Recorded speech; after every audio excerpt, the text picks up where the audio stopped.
আসসালামু আলাইকুম প্রিয় শিক্ষার্থীবৃন্দ, প্রতিদিনের মতো আজকেও আমি তোমাদের সামনে হাজির হলাম। আজকে তোমাদের জন্য ফেয়ার ভ্যালু মেজারমেন্ট বা স্টক ভ্যালুয়েশন যে চ্যাপ্টারটি আছে সেখান থেকে সাজেশন 5টা সলভ করার আগে আমরা দেখব আজকের এই ক্লাসটি যাদের জন্য তোমরা যারা এমবিএ ফাইনাল আসো। অ্যাপ্লাইড অ্যাকাউন্টিং থিওরি সাবজেক্টের চ্যাপ্টার 11-এ ফেয়ার ভ্যালু মেজারমেন্ট চ্যাপ্টারটা খুব ইম্পর্টেন্ট। বিবিএ ফার্স্ট ইয়ার বা সেকেন্ড ইয়ারে প্রিন্সিপালস অফ ফাইন্যান্স যাদের আছে তাদের চ্যাপ্টারটার নাম হলো স্টক ভ্যালুয়েশন। বিবিএ ফোর্থ ইয়ারের দুইটা সাবজেক্টে, একটা হলো অ্যাকাউন্টিং থিওরি চ্যাপ্টার 10-এ এবং ইনভেস্টমেন্ট ম্যানেজমেন্টে, এই দুইটা সাবজেক্টে ফেয়ার ভ্যালু মেজারমেন্ট চ্যাপ্টারটা আছে। এমবিএ প্রিলিমিনারিতে অ্যাকাউন্টিং ডিপার্টমেন্টে বিজনেস ফাইন্যান্স সাবজেক্টেও চ্যাপ্টারটা স্টক ভ্যালুয়েশন নামে আছে। অর্থাৎ এটা একটা কমন চ্যাপ্টার এবং খুব ইম্পর্টেন্ট চ্যাপ্টার, প্রায় সবগুলো ডিপার্টমেন্টে আছে। আজকের সাজেশন সলভ করার আগে সাজেশনের যে প্রশ্ন সেই প্রশ্নটা একটু আগে আমরা বুঝবো, তারপরে এই ধরনের প্রশ্ন আসলে তোমরা কিভাবে খুব দ্রুত এবং নির্ভুলভাবে সলভ করতে পারো সেটা তোমাদের দেখাবো। খেয়াল করে স্ক্রিনে সাজেশন 5-এর যে প্রশ্ন, আমরা সেই প্রশ্নটা নিয়ে আসলাম। আমরা দেখতে পাচ্ছি প্রশ্নটা ন্যাশনাল ইউনিভার্সিটি বিবি অনার্সে ফোর্থ ইয়ারে অ্যাকাউন্টিংয়ে 2020 সালে আসা একটা প্রশ্ন। প্রশ্নটার দিকে একটু খেয়াল করি। XYZ automobiles limited most recent annual dividends was টাকা 18 পার শেয়ার। অর্থাৎ XYZ লিমিটেডের অটোমোবাইলস লিমিটেডের সাম্প্রতিক ডিভিডেন্ড প্রতি শেয়ারে ঘোষণা করছে কত? 18 টাকা করে। The firm's required rate of return is 12%। ফার্মটির আয়ের হার 12%। Find the market value of the company. কোম্পানির বাজার মূল্য বের করতে হবে হোয়েন, যখন dividend are expected to grow at 10% annually for first 4 years.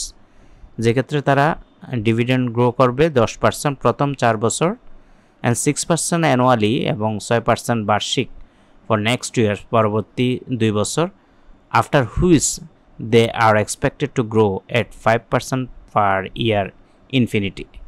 এবং পরবর্তী বছরে পার ইয়ারে অসীম পর্যন্ত 5% করে তাদের গ্রোথ রেট হবে। অর্থাৎ এখানে খেয়াল করবা 10% হলো প্রথম 4 বছরের, 6% হলো পরবর্তী 2 বছরের এবং 5% হবে ইনফিনিটি অর্থাৎ অসীম পর্যন্ত। এই ইনফিনিটিকে একটা বছরে ধরা হবে। তাহলে আমরা এই ধরনের গ্রোথ রেট যদি একাধিক গ্রোথ রেট থাকে, যেমন 10%, 6%, 5% এবং একাধিক ইয়ারের অঙ্ক হয়, সেটা মাল্টি পিরিয়ড ভ্যালুয়েশন মডেলের সূত্র দিয়ে আমরা করব। তো প্রথমে আমরা প্রশ্ন থেকে গিভেন দ্যাট মানে দেয়া আছে যে current dividend D0, current ডিভিডেন্ডকে D0 দ্বারা প্রকাশ করা হয়, সেটা হলো 18। এই যে 18 পার শেয়ার যেটা, এটাই রিসেন্ট অ্যানুয়াল ডিভিডেন্ড অর্থাৎ current year dividend 18। Required rate of return কে সমান 12%, পার্সেন্ট ওটাই দিলে 12কে 100 দ্বারা ভাগ করো 0.12। জি মানে গ্রোথ রেট 10%, আমাদের প্রথম গ্রোথ রেটটা হলো 10%, আমরা যদি পার্সেন্ট ওটাই দিই 10কে 100 দিয়ে ভাগ করো 0.10। ফার্স্ট 4 ইয়ার্স প্রথম 4 বছর হবে এটা প্রশ্ন মোতাবেক, ফার্স্ট 4 ইয়ার্স। যে 6 অর্থাৎ গ্রোথ রেট 6 যেটা, এটা হলো নেক্সট 2 ইয়ার্স, 6% পার্সেন্ট ওটা দিলে 6কে 100 দিয়ে ভাগ করো 0.06 হবে ফর নেক্সট 2 ইয়ার্স। এবং গ্রোথ রেটের ইনফিনিটি ইয়ারে অর্থাৎ পার ইয়ার ইনফিনিটি মানে অসীম পর্যন্ত পঞ্চম বছরে 5% হলে পার্সেন্ট যদি উঠাতে চাই আমরা 5কে 100 দিয়ে ভাগ করে 0.05 ইনফিনিটি। ইনফিনিটি বলতে আমরা একটা বছরকে ধরবো, ইনফিনিটি মানে অসীম বোঝায়। এক্ষেত্রে দেখো আমরা যেহেতু সূত্র ব্যবহার করব মাল্টি পিরিয়ড ভ্যালুয়েশন মডেল, সেক্ষেত্রে আমাকে D1, D2, D3, D4, D5, D6, D7 পর্যন্ত বের করতে হবে। D1 বলতে প্রথম বছরের ডিভিডেন্ড, D2 বলতে দ্বিতীয় বছরের, এভাবে তৃতীয়, চতুর্থ, পঞ্চম, ষষ্ঠ এবং সপ্তম বছরের ডিভিডেন্ড পর্যন্ত বের করতে হবে। এখন কথা হলো আমার প্রশ্ন তো D1 নাই, খেয়াল করো D1 না থাকলে বের করার সূত্র হলো D0 × 1 + G। এটা D0 তো 18 আছে তাই না। D2 ঠিক একইভাবে D2 বের করার সূত্র হলো D1 × 1 + G।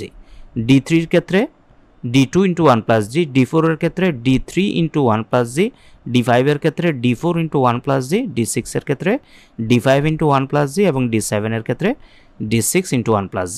এখন আসো আমরা মানগুলো কীভাবে বসাবো। এটা একটা সিরিয়াল তোমাদেরকে জানাই দিলাম কিভাবে আমরা D1, D2, D3-র মানগুলো বের করব। D0-র মান আমরা 18 পেয়ে গেলাম, এটা বসাইলাম, 1 ব্র্যাকেট দিলাম, সূত্রের 1 দিলাম, এগুলো সূত্রের প্লাস চিহ্ন দিলাম। এবং জির ক্ষেত্রে গ্রোথ রেট, এই গ্রোথ রেট হলো কত পার্সেন্ট? আমাদের গ্রোথ রেট 10% ছিল। এই যে 10% অ্যানুয়ালি ফার্স্ট 4 ইয়ার 10% উঠাইলে আমরা কি পাইছিলাম? 0.10।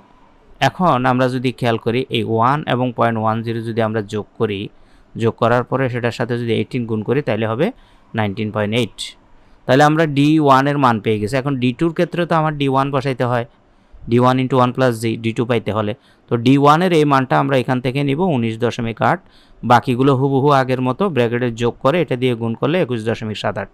D2 এর মান যখন আমি পেয়ে গেছি, এখন D3 এর মান বসানোর সময়, D3 এর মান বের করার সময় এই যে D2 এর জায়গায় 21.78 যেটা সেটা বসাবো, বাকিগুলো হুবহু আগের মতো বসিয়ে গুণ করলে 23.958 পাবো। D4 এর ক্ষেত্রে এসে আমরা D3 যেহেতু লাগবে, D3 × 1 + G, তো আমি তো D3 এর মান বের করছি 23.958, বাকিটা 1 + 0.10 বসিয়ে ব্র্যাকেটের 1.10 × 23.958 গুণ করলে 26.3538 পেয়ে যাব।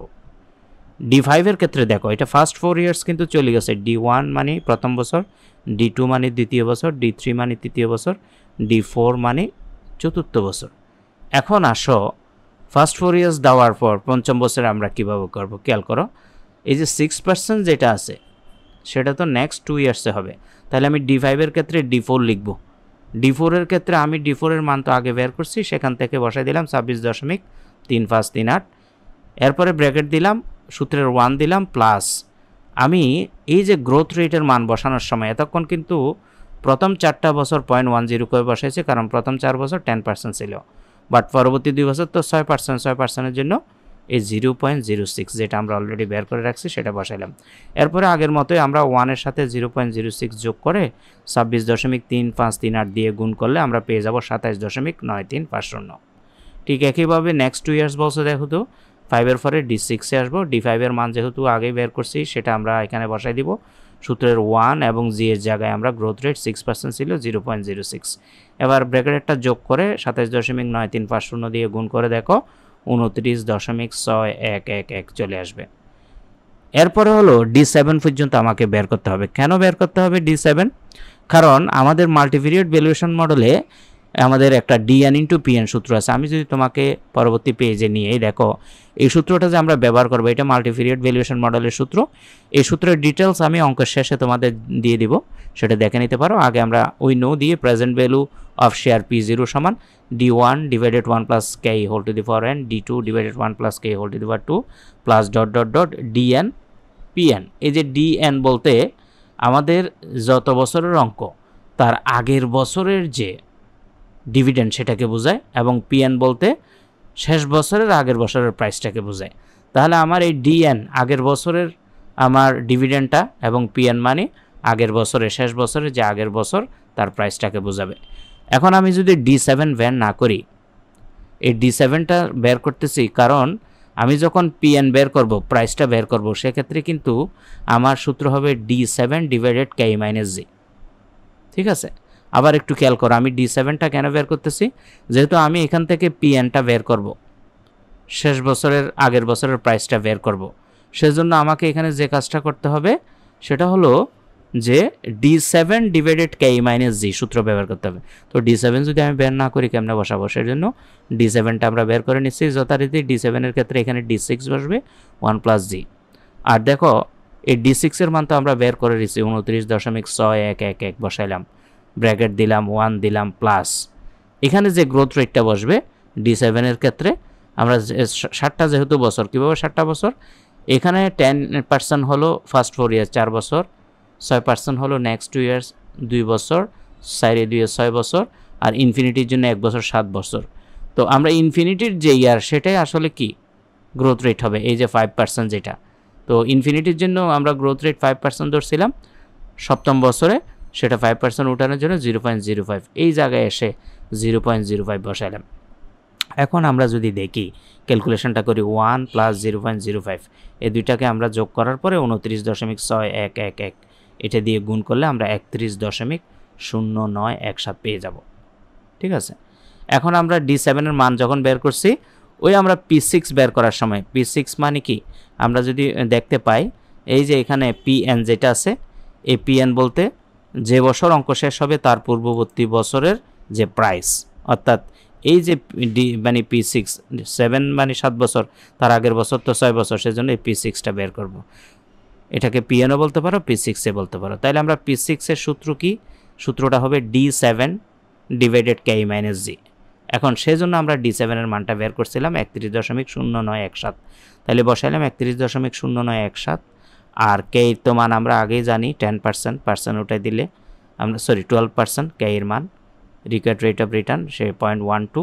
এবং G এর ক্ষেত্রে আমরা কোন মানটা বসাবো খেয়াল করো, এখানে যেহেতু D7 এর মান বসাইছি সেজন্য এই জায়গায় D7 এর যেটা গ্রোথ রেট, D7 এর গ্রোথ রেট ছিল 0.05, অর্থাৎ আমরা যে 5% পাইছিলাম ইনফিনিটির সেটা বসানোর পরে আমরা নিচের 0.12 থেকে 0.05 মাইনাস করলে 0.07, উপরে 31.0917কে 0.07 দিয়ে ভাগ করলে তুমি পেয়ে যাবা 444.1671। এটা হলো P6। এখন আমরা আমাদের সবগুলো মান বের করে নিচ্ছি, P6 এর মান বের করে নিচ্ছি। আমরা এখন আমাদের পরবর্তী পেজে গিয়ে, পরবর্তী পেজে যদি আমরা একটু খেয়াল করি, একটু মনোযোগ দিয়ে খেয়াল করো সবাই। আমি পরবর্তী পেজে আসলাম।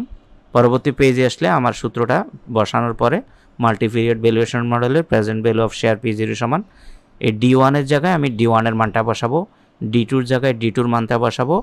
এভাবে আমাদের যেহেতু 7 বছর, সেজন্য এই 1 2 3 4 5 6 এবং এখানে কিন্তু 2টা ইয়ার আছে, ঠিক আছে।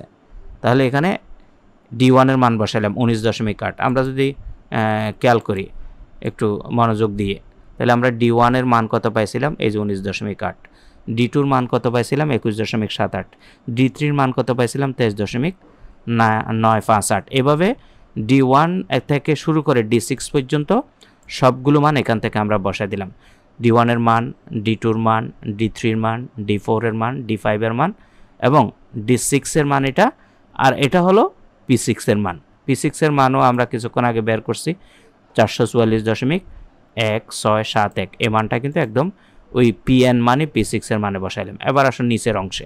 নিচের অংশে তো 1 প্লাস K, 1 তো সূত্রের 1, K বলতে ওই যে রিকোয়ার্ড রেট অফ রিটার্ন 12%, 0.12 হবে। প্রত্যেকটাতে 1 প্লাস 0.12, 1 প্লাস 0.12, 1 প্লাস 0.12 হবে। তবে প্রথম বছর উপরে পাওয়ার 1 হবে, দ্বিতীয় বছর পাওয়ার 2, তৃতীয় বছর পাওয়ার 3, চতুর্থ বছর পাওয়ার 4, পঞ্চম বছর পাওয়ার 5, ষষ্ঠ বছরে গিয়ে আমরা পাওয়ার 6 লিখব। এরপরে যেভাবে ক্যালকুলেশন করবা তুমি নিচে যোগ করবা, করার পরে পাওয়ার করবা, পাওয়ার করে যেটা আসবে 19.8কে সেটা দিয়ে ভাগ করবা। ঠিক একইভাবে দ্বিতীয় বছরও নিচে ব্র্যাকেটের ভিতর যোগ করে পাওয়ার 2 করবা, 21.78কে এই পাওয়ার 2 যেটা মান বের হবে সেটা দিয়ে ভাগ করলে এই মানটা পাবা। এভাবে তৃতীয়, চতুর্থ, পঞ্চম এবং ষষ্ঠ পর্যন্ত করলে আমরা এই মানগুলো পাবো। এই মান সবগুলো যদি আমি এখন যোগ করে দিই তাহলে আমার P0 এর মান হবে 324.72 টাকা, অর্থাৎ প্রেজেন্ট ভ্যালু অফ শেয়ার হবে 324.72। তো এই মাল্টিপিরিয়ড ভ্যালুয়েশন মডেলের অঙ্কটা করার জন্য আমাকে সূত্রটা বুঝতে হবে। আমি পরবর্তী পেজে তোমাদেরকে সূত্রটা দেখাচ্ছি, মনোযোগ দিয়ে খেয়াল করে ইনশাআল্লাহ বুঝে যাবা। পিরিয়ড ভ্যালুয়েশন মডেলের যে সূত্র সেটা একটু খেয়াল করব। মাল্টিপিরিয়ড ভ্যালুয়েশন মডেল, এই সূত্রের মাধ্যমে আমরা P0 সূত্রটা হলো D1 divided by 1 plus K whole to the power 1 plus D2 divided by 1 plus K whole to the power 2 plus dot dot dot DN plus PN divided by 1 plus K whole to the power n। এটা হলো মাল্টিপিরিয়ড valuation মডেলের P0 অর্থাৎ শেয়ারের বর্তমান মূল্য বের করার সূত্র। এখন অঙ্কে যে এই সূত্রটা ব্যবহার করব, আমরা অঙ্কের কি দেখলে, আমি যদিও বেসিকে আলোচনা করে ফেলছি যে অঙ্কে কি দেখলে আমরা এই সূত্রটা ব্যবহার করব, অর্থাৎ কখন এই সূত্র ব্যবহার হয় খেয়াল করবা। যখন অঙ্কে একাধিক গ্রোথ রেট দেওয়া থাকবে। দেখো আমাদের প্রশ্নে, এই প্রশ্নটাতে কিন্তু 3টা গ্রোথ রেট আছে এবং অঙ্কটি একাধিক বছরের হবে। আমাদের এই প্রশ্ন, যে প্রশ্নটা সলভ করতেছি সেটা কিন্তু 8 বছরের, তখন এই সূত্র ব্যবহার হবে। তাইলে এই আলোচনার সাথে আমাদের অঙ্কটা যেহেতু 3টা গ্রোথ রেট এবং 8 বছরের অঙ্ক, সেজন্য এই সূত্রটা আমরা ব্যবহার করব। এখন আমরা দেখব সূত্রের লাস্টে যে DN এবং PN দ্বারা কি নির্দেশ করে। DN এবং PN দ্বারা কি নির্দেশ করে খেয়াল করবা। অঙ্কটি মোট যত বছরের হবে তার পূর্বের বছরের ডিভিডেন্ডকে DN। তাহলে আমাদের অঙ্কটি কত বছরের হিসাব করছি, 8 বছরের। তার মানে 7 বছরের ডিভিডেন্ডকে আমরা বলবো কি D7, মানে n মানে নাম্বার অফ ইয়ার। এবং প্রাইসকে পিএন, তার মানে এখানে যে পিএন থাকবে সেটা হবে P7 দ্বারা নির্দেশ করা।